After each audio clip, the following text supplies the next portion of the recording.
សួស្តីអ្នកនរគ្នាយើងចូលមកដល់មេរៀនយើងបន្ត part 6 ថ្ងៃនេះយើងនឹងរៀនអំពី boundary hash edit hash គូ donut array យើងនឹងរៀនពី layer select color ហើយជាមួយនឹង match property អូខេដោយសារតែតង់ជាមួយនឹង hash ហើយកុំព្យូទ័រខ្ញុំគឺខ្ញុំគិតថាពេលដែលខ្ញុំគូ object ហើយខ្ញុំ hash វាមានតែប៉ុណ្្នឹងឯង hash នៅក្នុង programដែលខ្ញុំ install ចឹងខ្ញុំគាត់ថាវាបាត់តែយើង install default ផងវាមិនក៏មានច្រើនជាងនឹងដែរវាមាន hash ជាង hash អត់ហូបបាយអក្រកញ្ចក់ឬក៏ line និយាយទៅប្រភេទ hash មួយគឺតំណាងឲ្យ object មួយទៅតាមរូបរាង hash ផងវាអាហ្នឹងបើសិនជាយើងបើកនៅក្នុងarchitect data យើងអាចដឹងថា hash មួយណាគេប្រើសម្រាប់ hash មួយណាប៉ុន្តែហងៃគេប្រើទៅតាមក្រុមហ៊ុនឬក៏អ្វីដែលគេធ្លាប់ស្គាល់អញ្ចឹងហាញ់ជាងភាគច្រើនគឺឆ្នូតត្រេ45ដឺក្រេហាញ់ជាងវាមានពីរប្រភេទទៀតធ្វើអត់មានជាង10ហើយជាមួយនឹងជាង20អញ្ចឹង hash ពីរហ្នឹងក៏ខុសគ្នាដែរនិយាយទៅវាទៅតាម organization ឬទៅតាមក្រុមហ៊ុនឬក៏ទៅតាមអ្នកគូគេចង់ដាក់ hash ប្រភេទណាសម្រាប់ object មួយណាអាហ្នឹងជា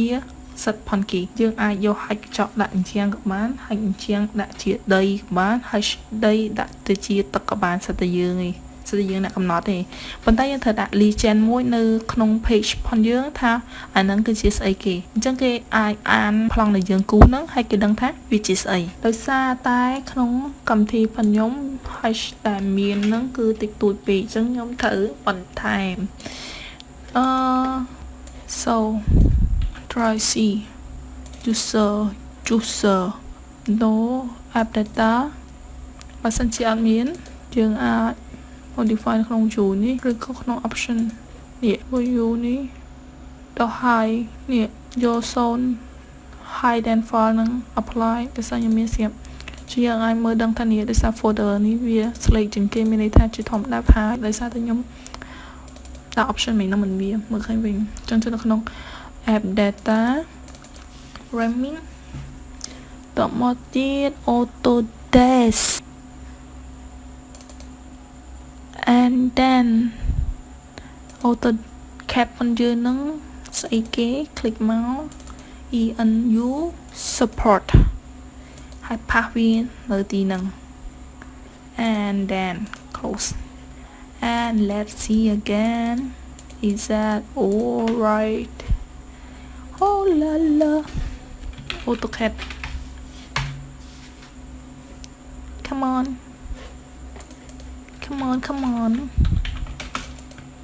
hush yeah see it's coming so មិននឹងធ្វើហើយវាជា hush ទៅខ្ញុំ copy ចូលចឹង hush នឹងខ្ញុំបានមកពីណាបើសិនជាក៏ប៉ុន្តែអានេះនៅក្នុងខ្ញុំគាត់ថាកម្មវិធីក្រោយៗដូចជា2016 AutoCAD 2016 2015គឺមានអានឹងស្រាប់ហើយយើងមិនខំ install អីទេវាមានស្រាប់ហើយចឹង hash ដើម្បីតែយើងរៀន command hash មួយវាមានឈ្មោះផងវាដូចនេះចឹងនេះ sand នេះតំណាងឲ្យខ្សាច់ហើយតំណាងឲ្យ stone brick brush block clay gauche dust earth អញ្ចឹងមានន័យថា hash មួយហ្នឹងគឺតំណាងឲ្យ object មួយអញ្ចឹងយើងប្រើវាឲ្យទៅតាមធាតុពិតផនវាហ្នឹងឲ្យបានច្រើន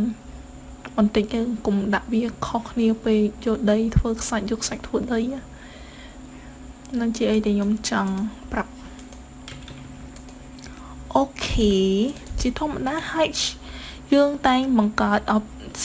យើងតែងបង្កើត layer មួយសម្រាប់ hash ឧទាហរណ៍ណាខ្ញុំបង្កើត layer ថ្មីមួយសម្រាប់ hash ព្រោះអីយើងចង់ឲ្យ hash ហ្នឹងវាជា line ស្ដើងជាងគេ0.05 default ហ្នឹងយើងដឹងតាំងពីដើមមកហើយនៅពេលដែលយើងហ៊ាន OP យើងមានកន្លែងមួយយើងស្រេនេះគឺ user preference ហើយ default line weight setting នេះ default វាជាងមើលឃើញ 0.15 យើងអាចកែយកបានយើងយកប្រហែលក្បាលសិតតែចិត្តយើងឯងប៉ុន្តែយើងត្រូវចាំថាវាមានទំហំប្រហែលមិន default ហ្នឹងគឺជា default ទេ default ហ្នឹងគឺមានទំហំផងវាមួយអូខេ got it 0.15អូខេសម្រាប់ខ្ញុំគឺវាអូខេប្រើប្រាស់បានដោយសារតែយើងធ្វើការនៅលើ workspace ផងយើងហ្នឹងយើងត្រូវការ background វាពណ៌ខ្មៅអញ្ចឹង layer ដែលយើងដាក់គឺ contrast ជាមួយនឹងពណ៌ខ្មៅយើងចង់ឃើញវាច្បាស់យើងដាក់ពណ៌សយើងអត់សូវចង់ឃើញវាយើងដាក់វា close ជាមួយនឹងពណ៌ខ្មៅអញ្ចឹងប៉ុន្តែនៅពេលដែលយើង print ណាមានន័យថាអាពណ៌នេះ gray នេះពណ៌លេខ251នេះគឺប្រកាសជាខ្មៅជាងលេខ253ឯង you got it អញ្ចឹងអាហ្នឹងវាជា trick គឺជា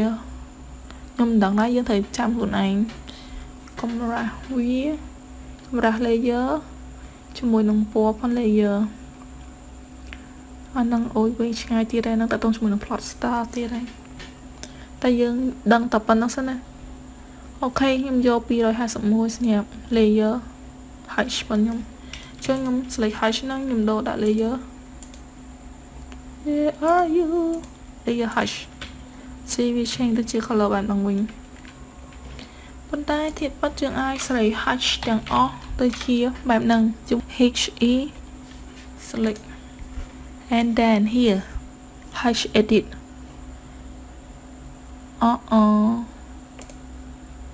sorry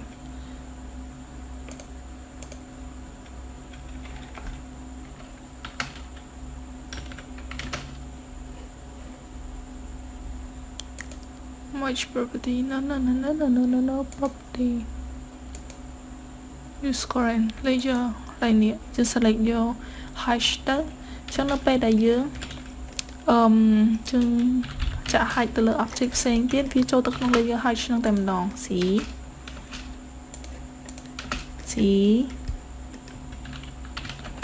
ឧទាហរណ៍ hash ហ្នឹងប្រើនៅពេលណានៅពេលដែលយើង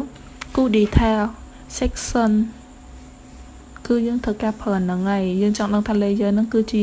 object អីគេដូចខ្ញុំនិយាយចឹងបើសិនជាឧទាហរណ៍យើងពុះអញ្ចាំងយើងហ្នឹងមិនមានតែមក layer អត់ទេជាងយើងមាន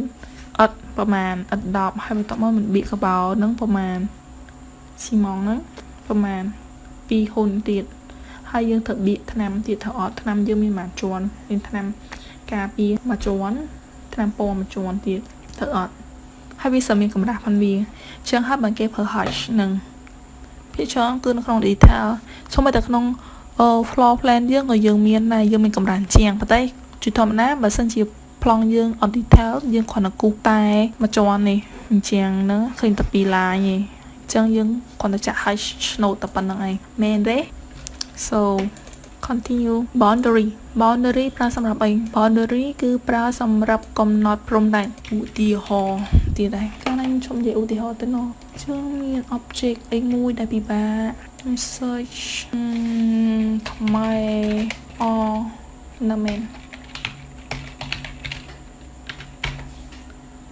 wait image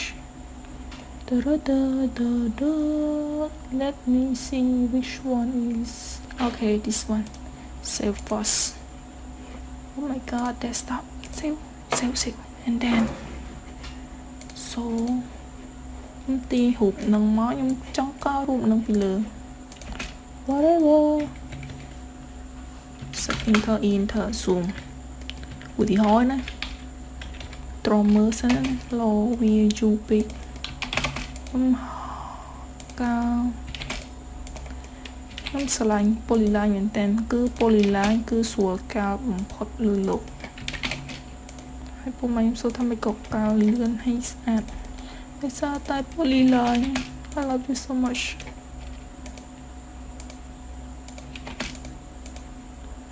so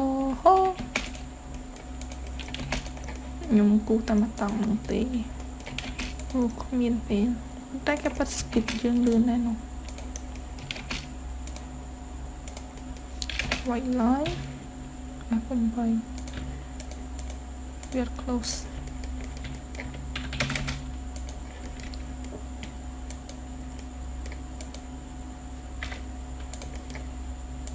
program លឿនប៉ុណ្ណាក៏នៅតែចឹងនៅពេលដែរ pin វាបាត់ហូបនឹងបាត់អីចឹងយើងអាចមើលនៅផ្នែកយើងដូច preview ព្រាមចឹងថាវាសមនេះវាមានក្លែកមួយលេខនេះអូខេឧទាហរណ៍ពេលខ្លះនៅពេលដែល object ហ្នឹងកលុកកលែវាកាច់កោងច្រើនពេកhash យើងហ្នឹងគឺចាក់អត់បានទេពេលខ្លះយើងត្រូវបង្កើត boundary តែនេះអូខេហើយខ្ញុំប្រើ polyline នោះចឹងយើងចង់មកតាផ្ទៃនេះក៏ប៉ុតមែនតើដល់យើងចង់មកផ្ទៃនេះអញ្ចឹងយើងឲ្យបង្កើត boundary ហ្នឹងមានពីរ option នៅក្នុងហ្នឹងយើងឲ្យ pick point click បានហ្នឹង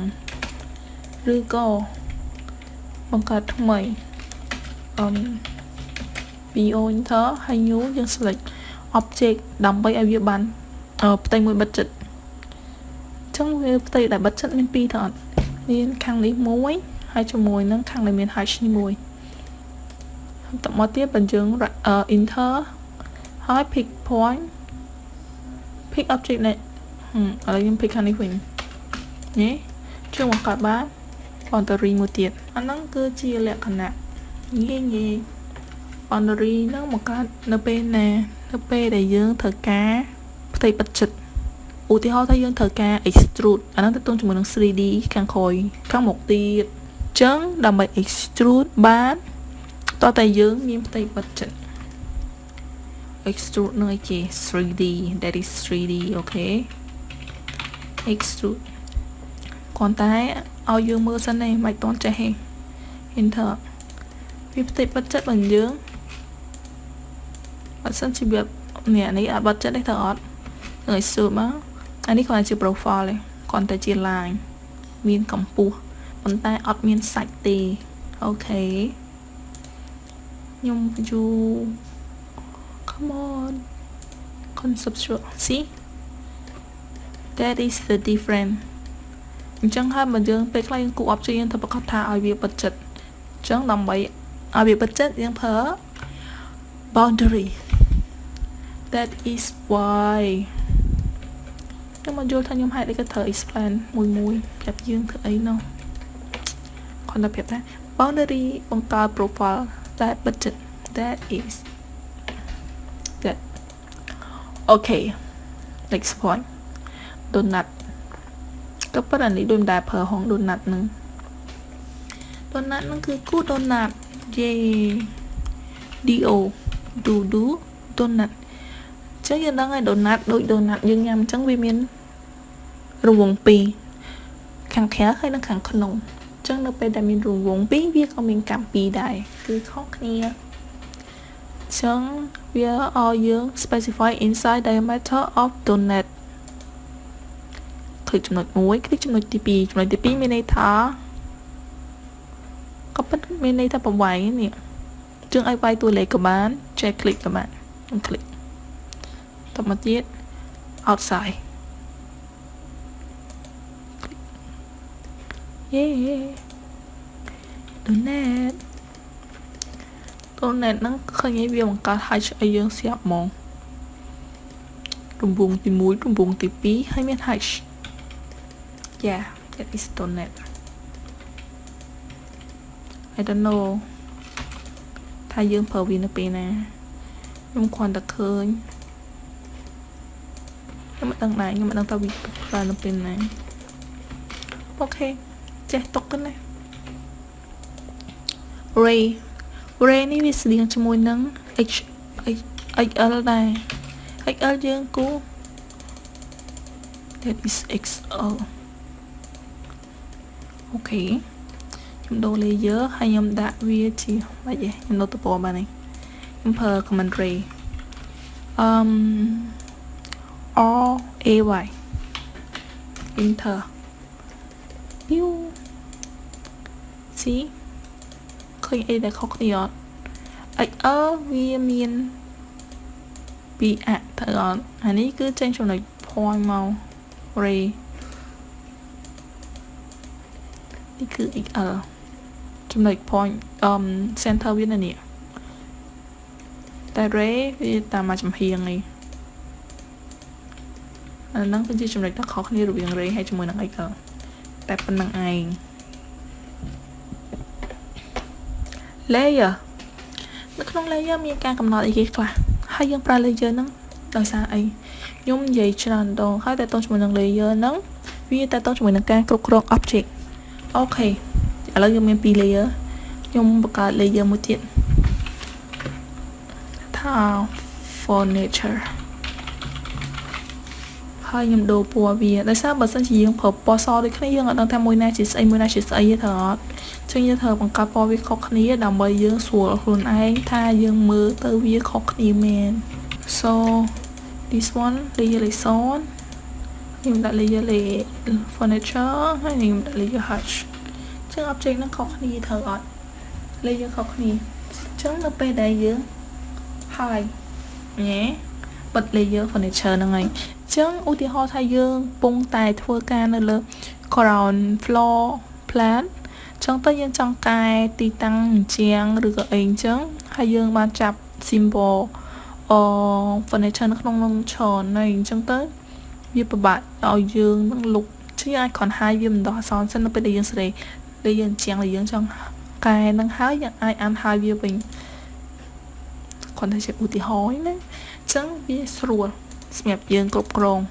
ប្រើប្រាស់នៅក្នុង workspace របស់យើងនឹងជាចំណុចមួយដល់ពេល lock នេះមានន័យថាយើងមើលឃើញណាប៉ុន្តែយើង move វាអត់បាននេះយើងអត់មានប្រតិកម្មអីទាំងអស់ layer is lock so you cannot move ឬក៏ delete ឬក៏អីអញ្ចឹងដូចមិញអញ្ចឹងដូចឧទាហរណ៍មិញអញ្ចឹងនៅពេលយើងធ្វើការលើ object ផ្សេងអញ្ចឹងហើយវានៅក្បែរគ្នាអញ្ចឹងយើងពិបាកគ្រប់គ្រងយើងអាច lock វាហើយយើងធ្វើការកែទៅលើ object ដែលយើងចង់កែដល់ពេលកែហើយយើងអាច unlock អានេះវិញឬក៏យើង move អីអញ្ចឹងប៉ុន្តែយើងអត់ចង់ move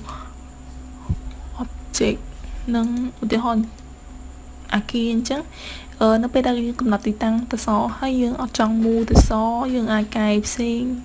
ពួកអួយទ្វាសម្ភារៈនៅក្នុងហ្នឹងចឹងយើងគ្រាន់តែ lock ទីតាំងទៅសយើង lock layer ទៅសទៅគឺយើងអត់ប៉ះពាល់វាទៀតទេ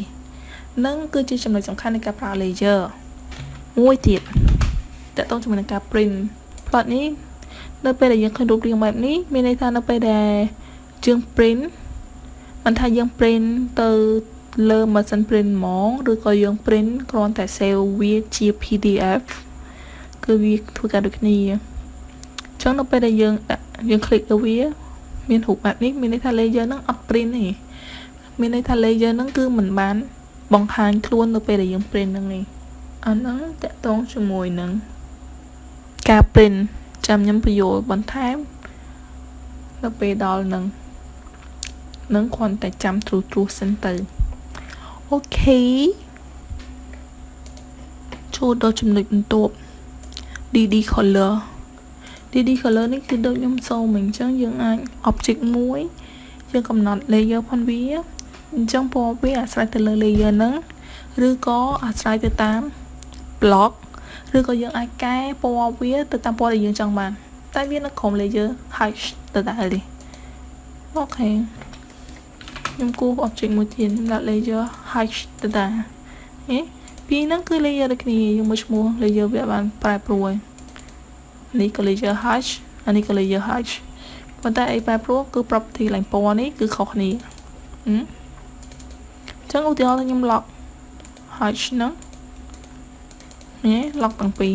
ខុសគ្នាតែពណ៌ឯងអញ្ចឹង command dd color ហ្នឹងអញ្ចឹងអាចកែពណ៌ផង object បាន dd color c select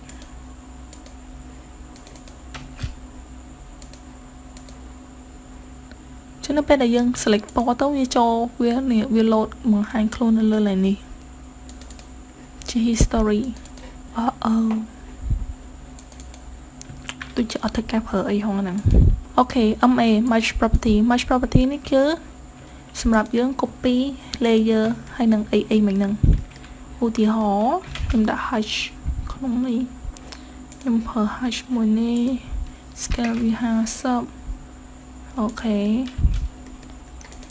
ខ្ញុំ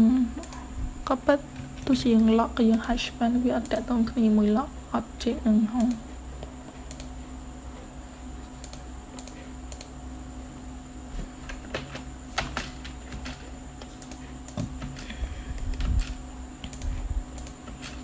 Okay so match property នឹងមិន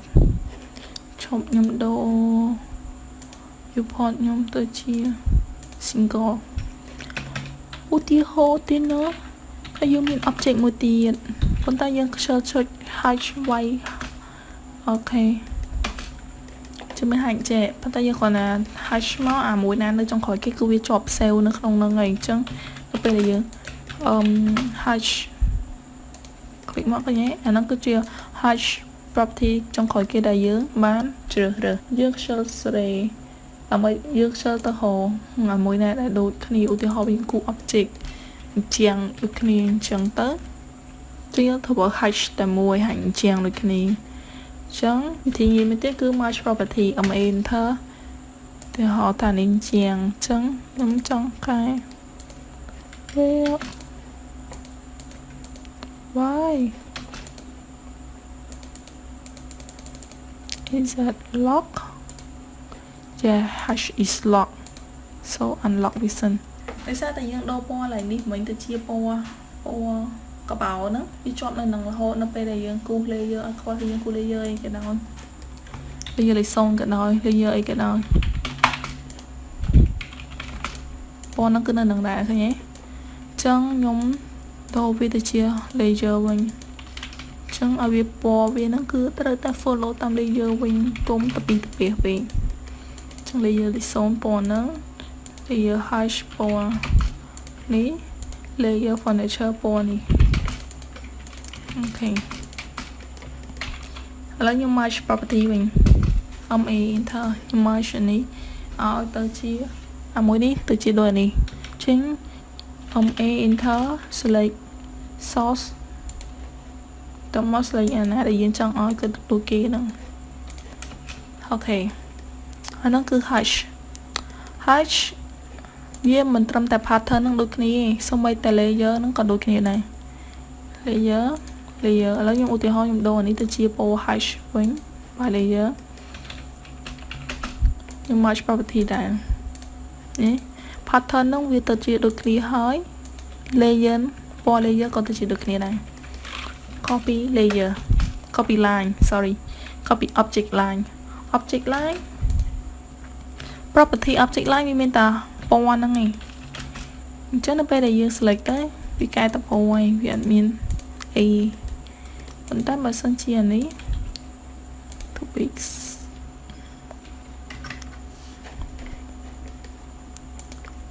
no why so small okay យល់អត់ណាព្រោះវានៅក្នុង hash object property ផងវាមានតែ property ផងវាមាន pattern មួយទៀតប៉ុន្តែ property ផង line វាមានតែ color ឯងហើយនឹង line thickness តែប៉ុណ្្នឹងឯងអានឹងជាភាពខុសគ្នា line thickness ហ្នឹងគឺអីគេនេះ line thickness នៅក្នុង layer យើងកំណត់មែនយើងកំណត់ line មែនប៉ុន្តែនៅក្នុង drawing ផងយើងក៏អាចបន្ថែមពីលើហ្នឹងទៀតដែរយើងចង់ដូរឧទាហរណ៍ថាអូខេ furniture មែនប៉ុន្តែមួយហ្នឹងខុសគេខ្ញុំចង់ដាក់វាឲ្យធំជាងគេ up to you ហើយនេះគឺដើម្បី display ផងវានេះក្នុង drawing វិញ line វា layer ដូចគ្នាមែន furniture ដូចគ្នាមែនប៉ុន្តែអាមួយនេះវាគោរពទៅតាម layer ដែលយើងកំណត់ហ្នឹងវា by layer property ของ line ហ្នឹងក៏ by layer ដែរ by layer ទាំងអស់សូម្បីតែ អានេះ line tab ក៏ by layer ដែរប៉ុន្តែដល់ពេលមួយនេះអូខេ furniture ដូចគ្នាមែនពណ៌ដូចគ្នាមែនប៉ុន្តែ line thickness line weight ហ្នឹងគឺយើងយក 0.5 ឥឡូវខ្ញុំចង់យកអីគេ view អូខេខ្ញុំចង់យកជា dash ដោយសារតែ line scale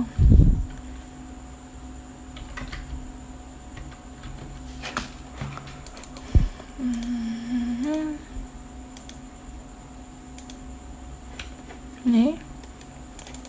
ជាងកែ បានខាងហ្នឹងអានោះក៏យើងកំណត់នៅក្នុង layer មិញមែនហើយខ្ញុំភ្លេចប្រាប់នេះតើតោះជាមួយនឹង line tab បើសិនបើយើងជា continue ចឹង line tab ហ្នឹងតើតោះជាមួយនឹងក្នុង drawing ផងយើងដូចជាយើងមានច្រើនទៅអត់ទៅទៅមួយ column plan អក្សររូបរាងផ្សេងនៃបន្ទាត់ពុះរូបរាងផ្សេងធ្វើអត់ហើយជាមួយនឹងដែលយើងគូស object កំបាំងដូចឧទាហរណ៍យើងគូសប្លង់ដបូលអញ្ចឹងហើយយើងមានជាង floor plan ប៉ុន្តែ floor plan ហ្នឹងមិននៅក្នុងដបូលអញ្ចឹង line ផនអញ្ចឹងហ្នឹងនៅក្នុង floor plan ខុសជាមួយនឹង line ផនអញ្ចឹងនៅក្នុង roof plan ជលអត់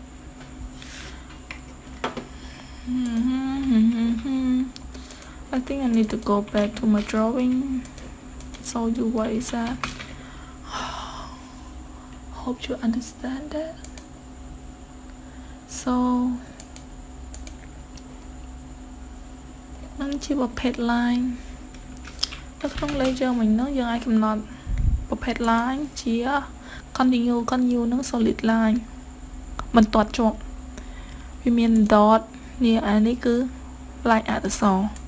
ប៉ុន្តែវាមានច្រើនប្រភេទវាមានចែកថាវាមាន scale ខុសគ្នាមានធំមានតូចអញ្ចឹង dash line ជាមួយនឹង hidden line គឺអូខេតែមួយ dot ឬក៏អានេះគឺនេះ line បន្ទាត់ពុះធ្វើអត់អានឹងជាអីដែលខ្ញុំរៀននៅសាលាសង្ឃឹមថាដូចគ្នាចុះណា line បន្ទាត់ពុះno ធ្វើ line section line បន្ទាត់ពុះចុះវាខ្ញុំគាត់ថាវាគ្រាន់តែខុស style គ្នាឯងអ្នកខ្លះគេគូស tray 1.2 tray 1.2 អញ្ចឹងអ្នកខ្លះគេចុចtray វែង1 tray ខ្លីៗ2 tray វែង1 tray ខ្លីៗ2អាហ្នឹងគ្រាន់ជា style ផងគេហើយអាហ្នឹងក៏ជា style បើសិនជាយើងគាត់ថាយើងចូលចិត្តប្រើហ្នឹងយើងប្រើហ្នឹងទៅមានបញ្ហាអីទេ transparency នេះគឺអត់ប្រើ transparency ហ្នឹងយើងឮពាក្យហ្នឹងយើងគួរតែយល់តែតង់ជាមួយនឹងធ្លុះថ្លាដូច layer ពីរលើគ្នាអញ្ចឹង transparency ហ្នឹងភាពឆ្លោះ បន្លាភាពមកជាខ្មែរប៉ុន្តែនេះដូចបាខាងក្រោមនេះ transparency ឃើញវាមើលធ្លុះទៅខាងមកទៅមួយទៀតទៅដូចជាអត់មានត្រូវការប្រើអីទេអូខេI think got it that is part 6 អញ្ចឹងជួបគ្នាវីដេអូក្រោយតែខ្ញុំមិននឹង part 7ខ្ញុំគួរតែបង្ហាញតិចថាយើងនឹងរៀនអីខ្លះនៅក្នុង part 7យើងនឹងរៀនទៅជាមួយ purge ដើម្បី clean file ផងយើង list ID take edit take recovery view resolution command view rest ហើយនឹង image insert also zoom ខ្ញុំគាត់ថា zoom ដូចជារៀនហើយ zoom ដូចជារៀនហើយអូខេ hope see you next video